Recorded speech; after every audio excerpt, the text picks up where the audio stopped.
नमस्कार दोस्तों, आज की इस वीडियो में हम बात करने वाले हैं कंजक्टिवाइटिस यानी कि आँख आने के बारे में, जिसे कि पिंक आई या फिर नेत्रशोथ भी कहते हैं। वो एक आँख के सफ़ेद भाग की बाहरी सतह और पलक की आंतरिक सतह की सूजन होती है और इसमें आँख गुलाबी या फिर लाल दिखाई देती है और आँख में दर्द, जलन, खुरदरापन या फिर खुजली भी हो सकती है। प्रभावित आंख में ज़्यादा आंसू आना या फिर सुबह के समय आंख को खोलने में परेशानी भी हो सकती है और एलर्जी के कारण हुए कंजक्टिवाइटिस में आमतौर पर खुजली होती है और यह एक या फिर दोनों आंखों को प्रभावित कर सकता है। दोस्तों, इसके प्रकारों की बात की जाए तो इसके 5 प्रकार है। Allergic conjunctivitis, giant papillary conjunctivitis, bacterial conjunctivitis, viral conjunctivitis और नियोनेटल कंजक्टिवाइटिस। कंजक्टिवाइटिस के इन 5 प्रकार को उनके होने के कारण के हिसाब से वर्गीकृत किया गया है और उदाहरण के लिए बैक्टीरियल कंजक्टिवाइटिस एक बैक्टीरिया के इन्फेक्शन की वजह से होता है और वायरल कंजक्टिवाइटिस उस वायरस से होता है जिसकी वजह से साधारण जुकाम होता है। और इन सभी प्रकार के कंजक्टिवाइटिस के होने के कारण के बारे में भी आगे इस वीडियो में बताया गया है। तो बात की जाए कंजक्टिवाइटिस के स्टेजेस की, तो इसका पहले स्टेज में क्या होता है कि इस स्टेज में लक्षण जो है वो 3 सप्ताह तक रह सकते हैं। पहले हफ्ते में वायरस संक्रामक कोशिकाओं में बढ़ता है और इस स्तर पर आंख लाल हो जाती है और पलकें सूज जाती है और इसमें आंखों से लगातार पानी आना, आंखों में कुछ बाहरी पदार्थ महसूस होना, सोने के बाद आंखों से एक चिपचिपा सा रिसाव होना वगैरह जैसे लक्षण होते हैं। और कभी कभी पलकों की सूजन इतनी गंभीर हो जाती है कि रोगी जो है वो पलकें नहीं खोल पाता।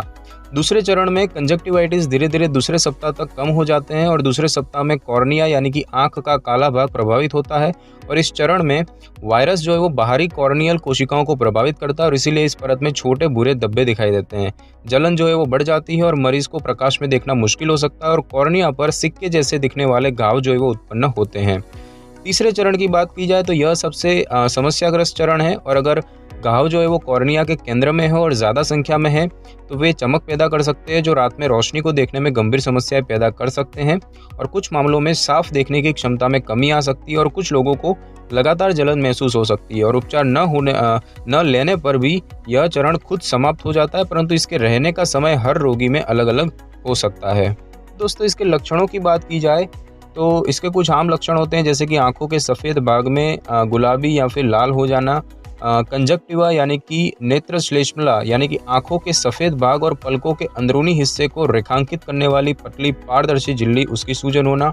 आंसू के उत्पादन में वृद्धि होना, आंखों में बाहरी वस्तु का महसूस होना या फिर आंखों को रगड़ने की तीव्र इच्छा होना, खुजली या फिर जलन होना, आंखों में से एक चिपचिपे पदार्थ यानी कि मवाद का रिसाव होना, पलकों में पपड़ी का जमा होना विशेष रूप से सुबह के समय और कॉन्टैक्ट लेंस का सही जगह न रहना या फिर असुविधाजनक महसूस होना। तो बात की जाए वायरल कंजक्टिवाइटिस की, तो वायरल कंजक्टिवाइटिस में ये जो लक्षण है इनके साथ साथ ठंड, फ्लू या फिर अन्य श्वसन इन्फेक्शन के लक्षण भी हो सकते हैं और आमतौर पर यह एक आंख से शुरू होता है और कुछ दिनों में दूसरी आंख में भी फैल सकता है और इसमें आंख से रिसाव जो है वो गाढ़ा होने की जगह पतला होता है। बात करें बैक्टीरियल कंजक्टिवाइटिस की, तो ये आमतौर पर एक आंख में शुरू होता है और कभी कभी दूसरी आंख में फैलता है और इसमें आंख में से ज़्यादातर पीले हरे रंग का रिसाव होता है और यह कभी कभी कान के इन्फेक्शन के साथ भी होता है।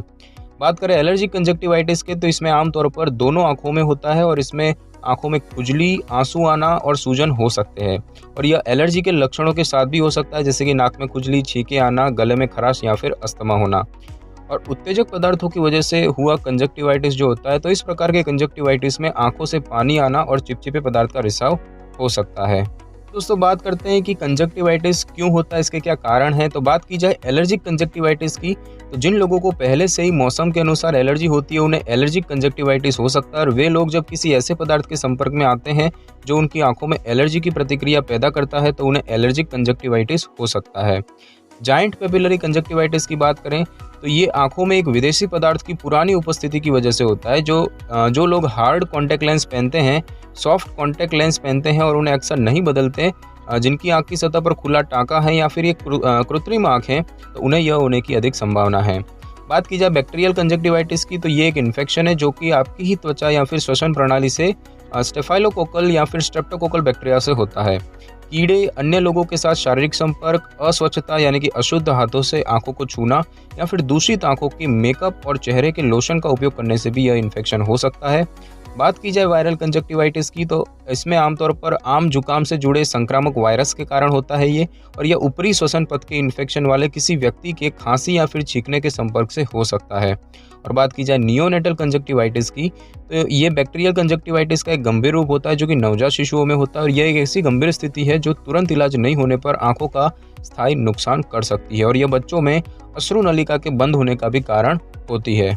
दोस्तों, बात करें कि इससे बचने के लिए क्या किया जाए, तो अपने तौलिए या फिर टिश्यूज़ को किसी को उपयोग ना करने दें। खांसने या फिर छींकने पर अपने नाक और मुंह को कवर करें और अपनी आंखों को छुएं या रगड़े नहीं। कभी भी अपने कॉन्टैक्ट लेंस किसी को इस्तेमाल ना करने दें। अपने हाथों को बार बार धोएं। नल के हैंडल अन्य छूने की वस्तुओं को एक एंटीसेप्टिक क्लीनर से साफ करें। यदि आपको पता है कि आपको मौसमी एलर्जी होती है तो अपने डॉक्टर से पूछें कि आपके लक्षणों को कम करने के लिए क्या किया जा सकता है। यदि आप कॉन्टैक्ट लेंस इस्तेमाल करते हैं तो लेंस की देखभाल के लिए अपने आंखों के चिकित्सक के निर्देशों का पालन करें, और तैराकी करते समय पानी में बैक्टीरिया और अन्य सूक्ष्म जीवों से स्वयं को बचाने के लिए तैराकी करने वाले चश्मे पहने, और नहाने से पहले या किसी भी तरह से पानी के संपर्क में आने से पहले अपने कॉन्टैक्ट लेंसों को उतार लें ताकि कोई भी बैक्टीरिया आपकी आंख और लेंस के बीच में ना फंस सके।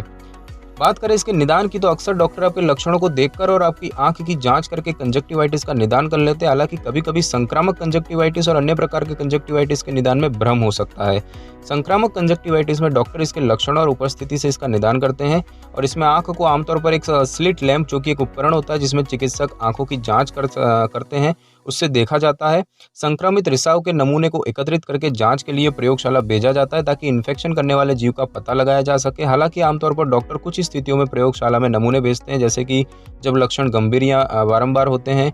जब संक्रमण की वजह क्लेमाइडिया, ट्रैकोमैटिस या फिर नाइजीरिया गोनोरिया को माना जाता है, जब व्यक्ति को प्रतिरक्षा प्रणाली का एक नुक्स होता है जैसे कि HIV एड्स, या फिर जब व्यक्ति को कोई आंख की समस्या होती है जैसे कि कॉर्नियल ट्रांसप्लांट या फिर ग्रेव्स रोग के कारण आंख में फुलाव।